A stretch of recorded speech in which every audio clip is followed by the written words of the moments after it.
À l'approche des fêtes de fin d'année, voici une très belle idée de cadeau que vous pourrez offrir à l'un de vos enfants ou petits-enfants. Imaginez que la musique classique vous soit contée par les plus grands méchants de son histoire. C'est la première ligne de la Symphonie des songes, écrite par Vanessa Calico avec de superbes illustrations. On va en parler dans un instant avec l'auteur Vanessa Calico. Bonjour. Bonjour. Alors, cette Symphonie des songes est éditée chez la maison d'édition Le Héron d'Argent, dont vous êtes la cofondatrice. Pouvez-vous nous parler de cette maison d'édition? Alors tout à fait. Donc nous avons plusieurs collections. Une première collection qui est la collection imaginaire où ce sont des grands formats, donc des romans pour adolescents et adultes dans les domaines de l'imaginaire, fantasy, fantastique. Également une collection jeunesse dans le format d'album, dont la Symphonie des songes qui est donc un livre-disque en grand format. Et enfin nous avons également la collection des livres USB, des use books, qui sont une nouvelle manière de présenter donc les romans sous le format numérique, mais avec des clés USB qui reprennent la couverture du roman. Alors, ça va même plus loin que ça, hein, ces usebook. Ce sont des formats carte de crédit avec un connecteur USB. Ça veut dire que c'est facilement transportable partout avec soi. Et si vous avez un ordinateur de poche, vous pouvez à tout moment lire ce livre. Voilà, tout à fait. Dedans, vous avez en copie illimitée la version EPUB du roman ou encore la version PDF. Ça veut dire que c'est compatible avec absolument tous les écrans. Que ça aille, il y en a même qui le lisent depuis leur téléphone portable, les tablettes, les ordinateurs. C'est vraiment une logique d'ultra poche dans le partage. Et donc c'est aussi une très bonne idée de cadeau pour les fêtes de fin d'année, c'est-à-dire qu'on peut acheter ce format carte postale, ça prend pas de place et on peut transporter à tout moment un gros livre avec soi dans son portefeuille.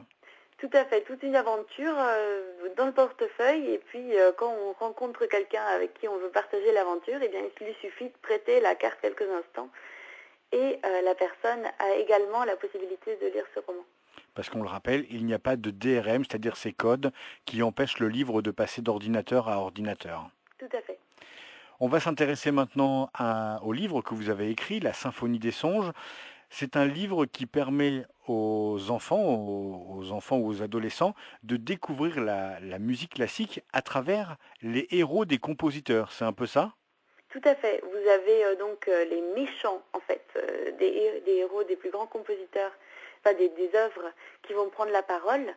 Vous allez avoir l'histoire de Don Giovanni, par exemple, donc le fameux Don Juan dans l'opéra de Mozart, du capitaine fantôme, donc dans le vaisseau fantôme de Wagner, ou encore le diable lui-même, que ce soit dans l'œuvre Méphistophéles de Rigoboito ou encore le Faust de Gounod, ou une danseuse fantôme dans Une nuit sur le mont Chauve de Moussorgsky.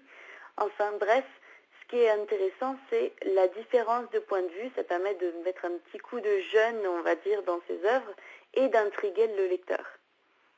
Et pour accompagner ce livre, plein de choses vraiment très intelligentes et très bien faites. Tout d'abord, un CD qui permet d'écouter les œuvres dont on parle dans le livre. Tout à fait. Donc c'est plus d'1h15 de musique classique en rapport direct donc avec les œuvres qui sont racontées par ces grands méchants.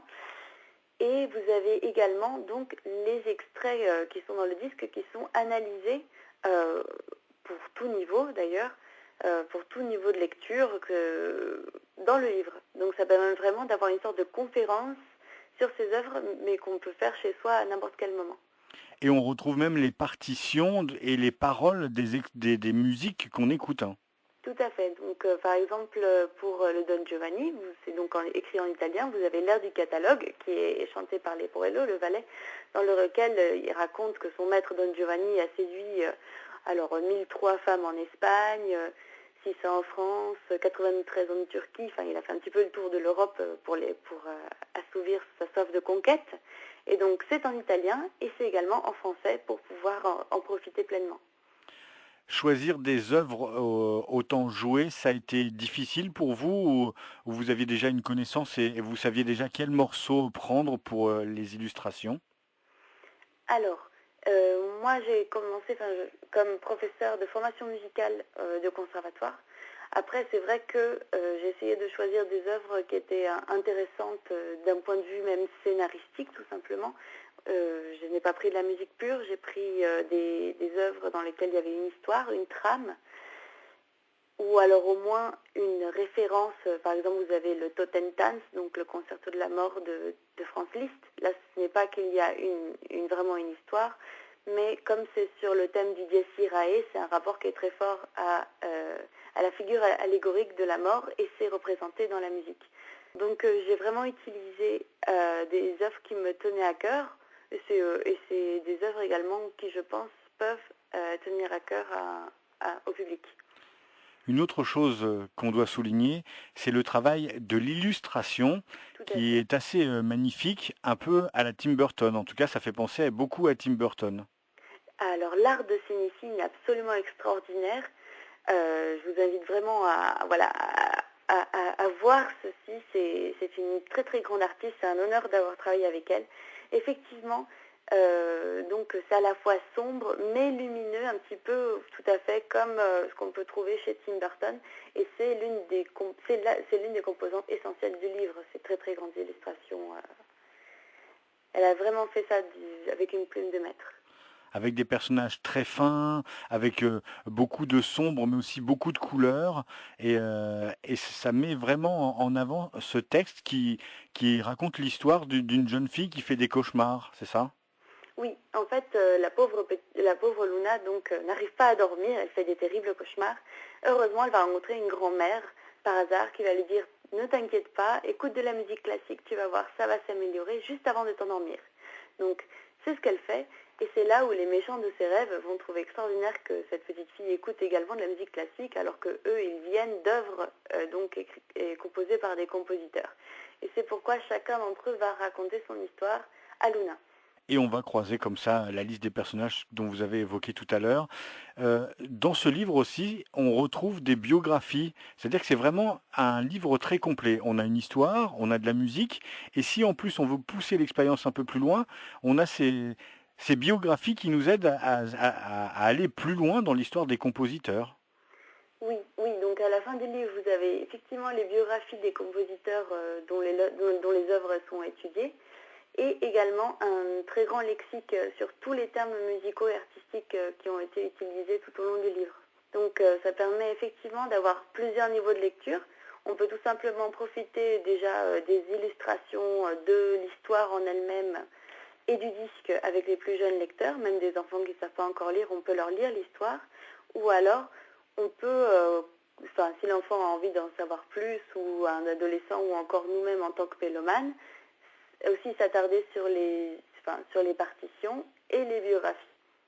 Est-ce que ça a été dur de simplifier ces histoires pour la mettre à la portée des plus petits qui vont avoir ce livre? Alors, je pense que je n'ai pas eu trop de mal là-dessus, mais c'est parce que j'ai fait plusieurs années d'expérience à enseigner sur ces œuvres-là. J'enseignais déjà sur La nuit sur le Mont Chauve, par exemple, ou l'ouverture du vaisseau fantôme, dans des classes de 3 ans dans l'année des 4.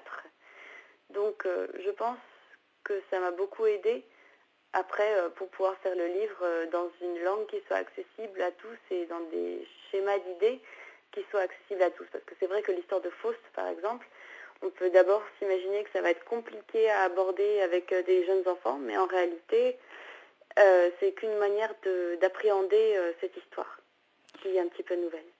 Et la bonne nouvelle, c'est que ce livre arrive presque en rupture et que vous avez décidé de le rééditer en fait. Tout à fait.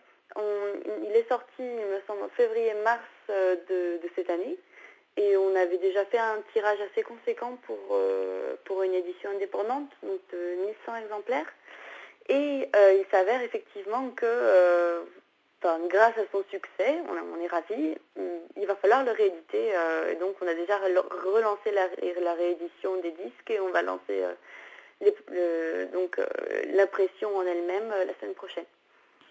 La symphonie des songes de Vanessa Calico.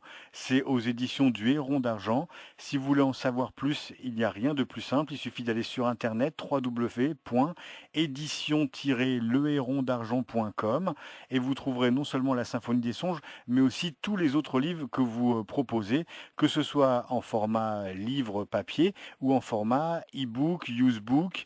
Et on parle beaucoup de fantasy sur ce site. Vanessa Calico, merci beaucoup. Merci à vous.